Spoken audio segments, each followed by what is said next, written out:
Good afternoon, everyone. My name is Faith Bless S. Pacleb, and we are here at Channel 93. It's Word for the Soul. So this afternoon, we'll talk about forgiveness. So to our valued viewers out there, hello everyone.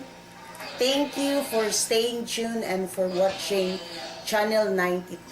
So we will talk about forgiveness. So why forgiveness is vital? Nganong importante mangud kaayo ning pagpasaylo. So ato ning pagahisgutan karong hapon. Forgiveness is vital because forgiveness give us freedom, kagawasan. It is an act of kindness and goodness. Makahatag kani og kalinaw sa atong kinabuhi. It help us to move forward sa mga bata nga gusto nato himuon. Kay kung aduna kitay unforgiveness sa atong kasing-kasing, maglisod ta og move forward. So in Philippians chapter 3, verse 13 to 14, it says there, forgetting those things which are behind, and reaching forward to those things which are ahead. So kinahanglan nga atong kalimtan, no? Ang mga butang nga nilabay na, mga butang nga nakapasakit ka nato. Kinahanglan aduna tay forgiveness, pagpasaylo, aron makapadayon ta, makamove forward ta. Kinsabay dili ganahan nga makamove forward. Tanan ta mga igsuon, gusto ta move forward kay gusto ta nga aduna tay makabuot sa atong kinabuhi. Nga makabuot nato inubanan sa grasya ug tabang sa atong buhi nga Dios. So sa Genesis 50, it talks about Joseph. He was sold into slavery by his brothers. Mga igsuon, kung ikaw si Joseph, gibaligya ka sa imong mga igsuon, unsa ka imong bation. He later wept. Naghilaka si Joseph, mga igsuon. Sakit kayo ang iyang dughan sa gibuhat sa iya kay gibaligya siya. Nahimo siya sulugoon tungod sa iyang mga igsuon. Pero unsa ang iyang gibuhat? He fed them and declared, "You intended to harm me, but God intended it for good." So kini na tanan mga nahitabo sa atong kinabuhi, mga igsuon. God intended it for good, para sa atong kaugalingon o para sa atong mga kauban. Sa karon dili pa nato masabtan ngano man ni nahitabo man ni. Sa karon dili pa nato masabtan, Lord, ngano di magid ko makapasaylo. Lord, ngano dili magid nako kaya ihatag ang pagpasaylo. Kay sakit kayo ang iyang gibuhat, dili ginako malimtan. Grabe gid kay iyang gibuhat. Pero sa ngadto-ngadto, ang Ginoo maghinahinay og transform ka nato. Ang Ginoo maghinahinay og pahumok sa atong kasing-kasing aron mahatag nato ang pagpasaylo. In Psalms 51, this is all about King David. After committing adultery and murder, he repented deeply, and God forgave his soul. Mga igsuon, kitang tanan nga nagpuyo dinhi sa ibabaw sa kalibutan, walay perpekto kanato. Kitang tanan masayop makasala. Si David, nakakumit siya adultery and murder. He repented deeply. So sa mga minahal nga nagalantaw, nagapaminaw din na karon, Ang uban busy sila sa ilang mga ginabuhat, ang uban adunay mga atubang or ginasagubang nga mga challenges, different kind of challenges or mga circumstances sa ilang kinabuhi. Because we are not perfect, makasayop ta. Na atay mga butang nga mabuhat nga tungod sa mga sitwasyon sa atong kinabuhi. Pero istoryahan ta mo igsuon. Nakahatag ba tagigayon nga magrepent ta deeply sa mga butang nga nakasayop kita at tubangan sa atong buhi nga Dios. So si David in Psalms 51, he repented deeply and God forgave his soul. David still faced severe earthly consequences. So, he repented deeply, mga igsoon. Niabot na bata sa tong kinabuhi nga we repented deeply sa atong mga kasaypanan. Nga gikasuban ginato pag-ayo ang atong mga sayop nga nabuhat di atubangan sa atong buhay nga Dios. God forgave his soul. Gipasaylo siya sa Ginoo, mga igsoon. Pero istoryahan ta mo, mga igsoon. Yes, pasayloon ta sa Ginoo. Pero maatubang gyapon nato ang mga consequences sa atong mga kasaypanan. Kanang mga consequences sa atong mga kasaypanan, pamaagi ka na sa Ginoo nga mahulma kita pag-ayo. Pamaagi ka na sa Ginoo nga mamold ta pag-ayo. Ma-shape ang atong character. Ma-build ang ato ang pagkatao, ang foundation nato, ang pulong sa Ginoo. Aron mabuhat sa Ginoo ang iyang plan, ang iyang purpose sa atong kinabuhi. Nga ma-align kita sa iyang kabubuton. So in Luke 23 verse 34, it talks about Jesus on the cross. While being executed, Jesus prayed for his executioners. Father, forgive them, for they do not know what they are doing. Si Jesus Christ, mga igsuon, grabe, no? Grabe siya magpasaylo. Walay makalabaw kang Jesus Christ. Kinsa karon tao nga i-execute ka. Buhatan kag dili mga maayo nga butang pasayloon gyapon nimo. But Jesus on the cross, ingon siya, Amahan, forgave them for they do not know what they are doing. Bisan luyo sa iyang kasakit, hunaan pagyapon niya ang pagpasaylo. So padayon kita.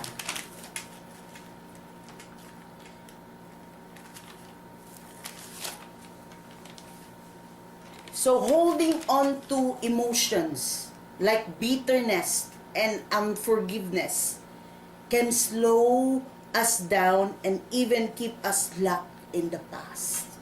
Nganong ganahan magikaayo ta nga handom, no, sa mga butang nga nakapasakit ka nato. Nganong ganahan magikay ta nga tipigan nato na ang mga butang nga makakos sa ato ang dili ta magpasaylo. So situations that is in need of forgiveness, mga sitwasyon na kinahanglan og pagpasaylo. Kita lain-lain tag background, lain-lain tag gidak-an, lain-lain tag ginikanan, lain-lain tag culture sa panimalay. So situations that is in need of forgiveness. Betrayal, mga igsoon. Kinsa na ba'y na-betray? No? Murag dagan na gyud na-betray. Sakit kaayo no mabitray ta. O ang uban din na pinakasakit nga mabitray ka kung ang nagbitray sa imo kapikas sa imong kinabuhi. Infidelity. Sakit kaayo igsuon. Sakit kaayo lisod kay magpasaylo. Ingnon ka magpasaylo ko, no, maingon gid ka. Kay nasakitan kapag ayo. Broken promises, lies and deception. Kinsa na ba'y nga saaran dini, no? Nasaaran. Unya, wala na tuman. No, paasa? Lies. Muna ang mga tao na nay mga trust issues. Kay dagan kaayo bakakon sa kalibutan. Deception. Kanira bang gugma no? Dagan kay mailad. Pinakagrabe gid ni. Dagan kay mailad gyud sa gugma. Unya masakitan, lisod kay magpasaylo dili na gid ako to siya pasayloon kay giilad ko, gibakakan ko o gipramisan ko. Unya wala gituman. Misunderstanding. Dili ta makapasaylo kay wala nagkasinabot. Kung unsa man ang istoryahan, wala nagkasinabot. Napaingon na noon sa deep kaayo nga panagbingkil. Ug moingon pa ang uban tanuman ta kag kawayan dili gid ti ka pasayloon. Family feuds. Kani in reality gini siya, mga minahal kong viewers. Reality gini siya. Family feuds. Panagbigkil sa manag-igsuon. Dagan manag-igsuon. Tibuok kalibutan. Nga grabe ang away. Tuig na wala ginagpinasaylo ay. Tungod sa kwarta, tungod sa yuta, tungod kay ang isa ka igsoon na kahumag-eskwela, ang isa ka igsoon successful, nagtapok-tapok, panagbingkil, tungod lang sa istorya. Ginikanan og anak. Tibuok kalibutan ay mga sitwasyon nga ang ginikanan og anak pila nakatuig, wala gid nagtinagdanay. Wala ginag-inistorya kay gidison sa inahan, sa imahan ang iyang anak, kay ang anak wala nagtuman. Sa istorya sa ginikanan, sa advice sa ginikanan, so gidison gipalayas. Ang anak nagdumot, wala nagbalik. Nagbutang og kalagot sa kasing-kasing. Mag-ingon, mo successful lang gid ko. Pakita na ko sa inyo, sa kamo nga mga ginikanan nako. Nga sayop ang inyong ginaingon. But at the end of the day, ang anak nagkagidlay. Walay paingnan. Walay kaugmaan. Ibalik ragyapon sa ginikanan. Pero ang anak wala gid. Naghatag og pasaylo. Relatives. Mga kaparintihan nga panagbingkil. Pila na katuig, dili gid magpinasayloay. Unya, napasa sa anak, sa anak, sa anak. Ay, ginapasayloay mong angkol, ha? Ay, ginapasaylo ang imong igagaw, ha? Kay mo ni gibuhat sa ato. Nakaminos gina sila sa tua. Salig kay na asinso na, salig kay naka-abroad na. Lahi nagpaglantaw nato. Mag-birthday, magkuan, pahugason na tagplato. Nagsakit na din ang buot. Nagdumot na dayon. Mga in-laws. No? Kaminos gina ako ang in-laws sa kuha. Dili gid ko dawat. Nagdumot na dayon. Unmet expectations. Unmet expectations sa inahan sa anak, unmet expectations sa kapikas sa kinabuhi, sa manag-uyab, unmet expectation, unmet expectation sa pastor, sa membro sa pastor, unmet expectation sa pangulo, No? Unmet expectation sa mga politicians, nga mga nagsaad. Unmet expectation sa atong mga higala. Makakos siya og kalagot, bitterness. Makakos og unforgiveness. Breakups and divorce. Dagan na kaayo no, managtiayon. Nga sa ilang panag-uban, grabe sila ka-sweet. Grabe sila kalabing sa diyang nagbulag na. Ay, grabe ang kaligot-got. Wala na gyud pinasaluay. Pila na ko 20 years, 30 years, 40 years. Napasa na lang sa mga anak sa anak. Apo. Naglagot ragyapon. Wa ragyapon pagpasaylo. Conflicts. No? Kaning conflicts, grabe ni ka-common. Sa trabahoan, boss, sa empleyado, sa co-worker, conflict sa co-worker. Kami ingon man dayon, hala, kini siya sip-sip kaayo. Nihawa na dayon sa trabaho, naglagot, nagdumot. Conflict sa family, conflict sa manag-igsuon, conflict sa managhigala. Frustrations. Frustration sa politics. Ang uban, malagot tungod lang sa traffic. Maglagot na dayon sa naghandle sa gobyerno. Unsa man ni klase nga gobyerno ni? Frustration tungod sa mga harsh words nga mga naistorya. Ma-frustrate. Pastor sa membro. Na-frustrate ko sa pastor na mo eh. Kay grabe man kay magwalig, iigo man ko. Unya ang pastor po na-frustrate sa membro kay di magahatag daw tithes. Oh. And then personal mistakes.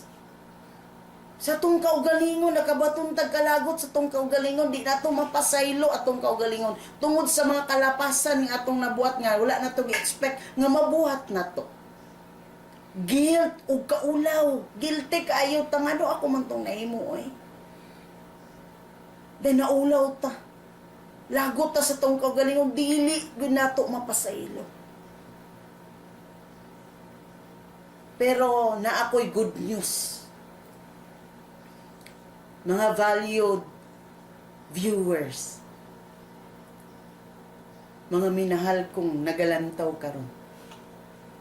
When we forgive, we experience a relief and freedom from pain like never before. Relief, freedom from pain sa tanan kasakit.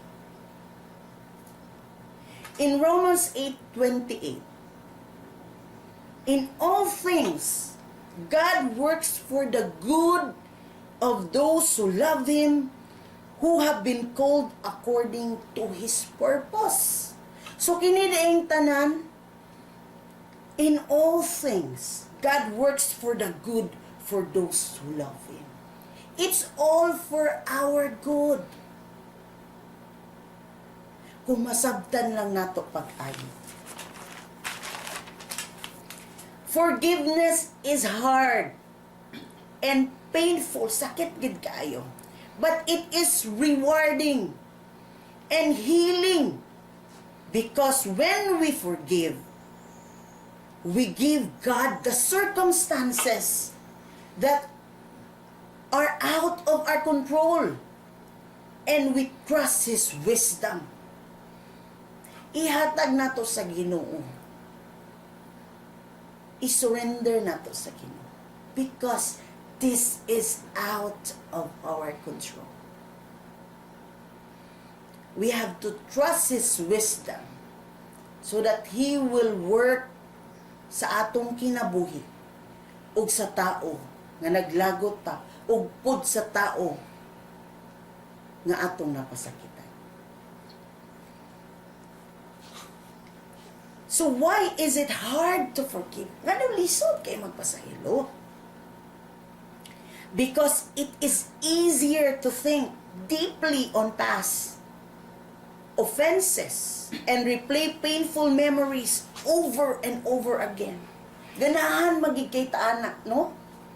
Ganahan kaayo ta nga magunahuna sa mga kagahapon nga makakapasakit ka nato. Ganahan kay ta gunauna ana. Pero lisod kaayo sa ato abuhaton ang pagpasaylo. So according to Lewis B. Smith,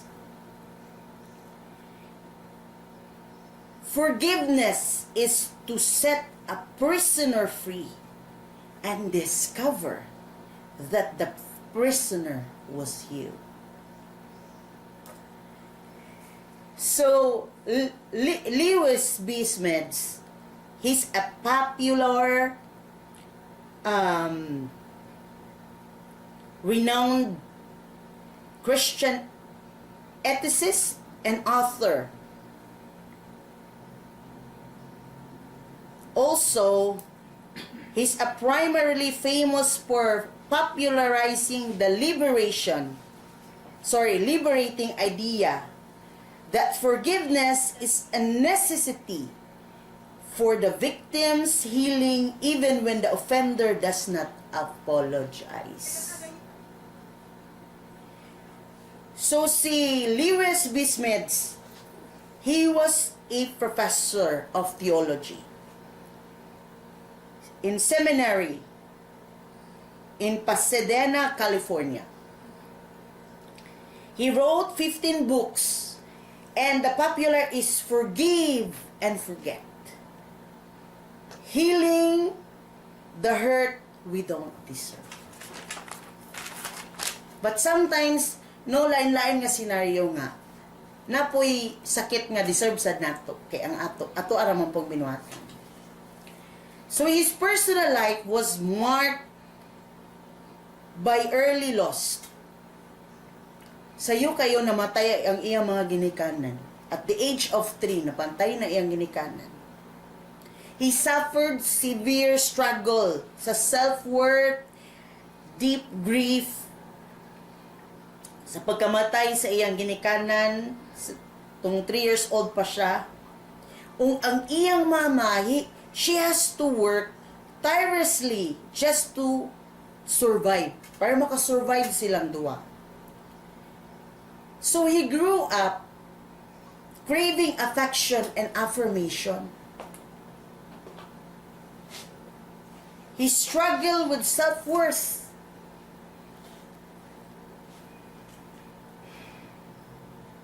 He suffered with severe depression. Murag dagan na gid kayo ga-suffer karon og severe depression. Tungod anang unforgiveness. He felt that his close friend could not help him and family. See? Mahopeless manggod ta kung adunay tay unforgiveness. He lost his child. Katong naminyo na din siya, to make the long story short, he lost his child or baby. So, tungod na pun ana, he suffered deep personal grief again. His personal experience with shame, depression, and losses gave him exceptional empathy for the hurting. Sa iyang mga naagian sa kalisod sa iyang kinabuhi. Aduna siya exceptional empathy for the hurting. Sa mga tao nga nangasakitan. So this inspired his famous book, Forgive and Forget, where he famously defined forgiveness as setting a prisoner free and discovering that the prisoner was you.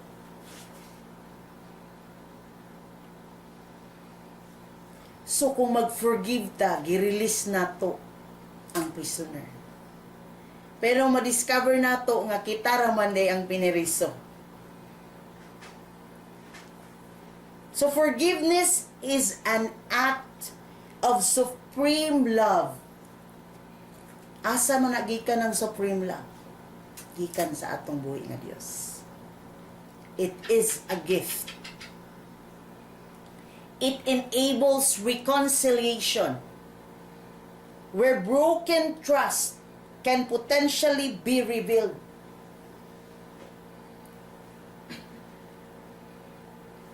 It makes us healthy spiritually, mentally, emotionally, financially, and physically. Kaya kung wala tayo pagpasaylo, makakonsentrate ba dahi tag pagpangalagad sa Ginoo? Makaduol ba dahi ta sa Ginoo? Or bisan na ata sa simbahan, dili ta paka-concentrate. Magdayeg ta, dili ta makasentro. Kay tungod na'y barrier sa atong kasing-kasing. Sa atong pangutok, dili ta katulog og ginsakto. Balisa ta. Emotionally, sakitan ta. Irritable ta.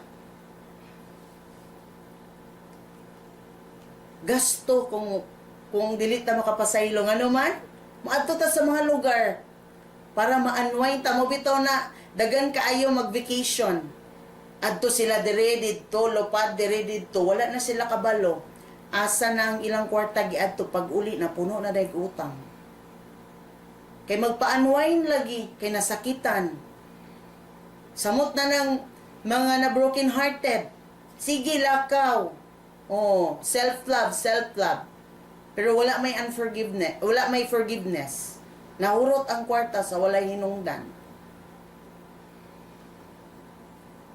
And physically, mutaas ang atong sugar, ang atong blood pressure,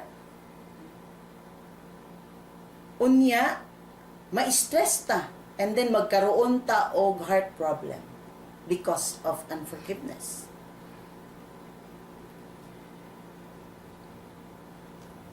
And because the ultimate impact of forgiveness is transformation resulting to Christ likeness. So nindot gid kaayo ang magpasaylo. Kay ma-transform kita. Makita nato ang dako nga kausapan. Ngano man ni mahitabo man ni siya sa tuwa. Kay gusto sa Ginoo nga mausab ang atong karakter. Pinaagi gyapon sa tao nga nasubo kita, nga nasakitan kita. Or kung kita pod ang nakapasikit sa atong isig ka tao. Transformation resulting to Christ-likeness. Mahimo ra gid nato ni pinaagi sa grasya sa atong buhi nga Dios. Pinaagi sa atong pagtuo sa atong buhi nga Dios.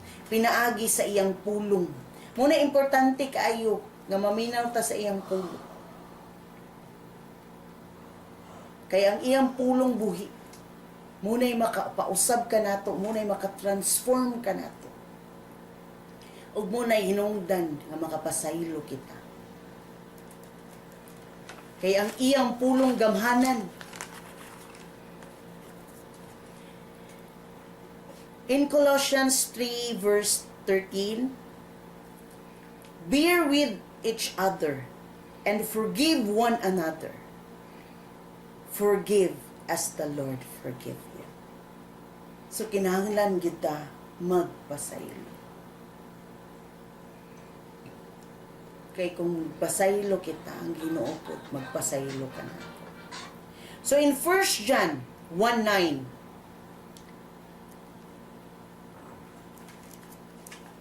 kita na mga tao,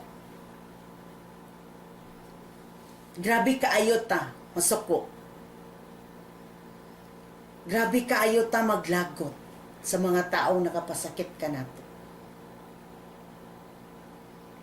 But ang Ginoo, how many times sa atong kinabuhi nga nakasayop ta sa iyang atubangan? How many times sa atong kinabuhi nga daghan kita gibuhat nga nakapasakit kaniya? Over and over again. Mangayo tagpasaylo karon taod-taod dagbuhat na po. Mangayo tagpasaylo unya gibuhat na po. Okay, this week is trip, next week gibuhat na po. Okay, this month perfect, next month gihimo na po. Pero ang Ginoo wala na suman ka na to. Wala siya nag-undang o pagpasaylo ka na to. Kay tungod gimahal ka niya.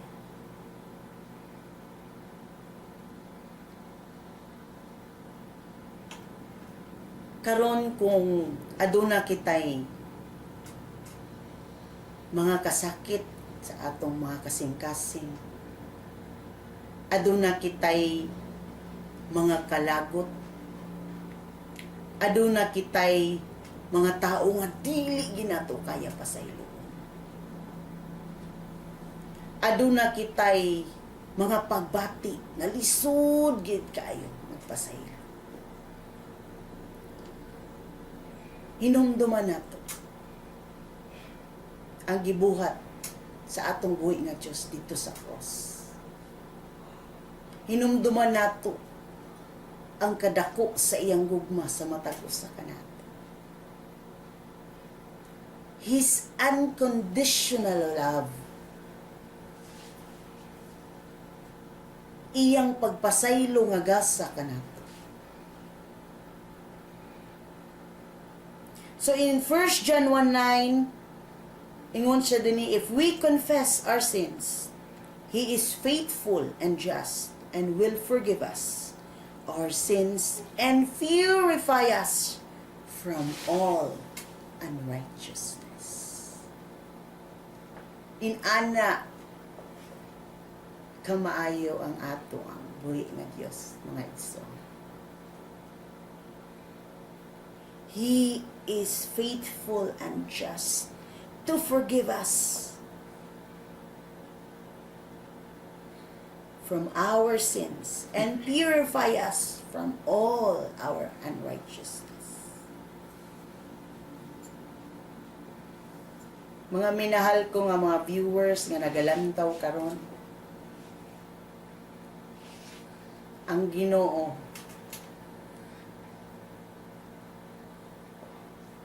nagatuktok kanimo. Gusto niya nga isurrender ninyo sa iya ang tanang mga kasakit.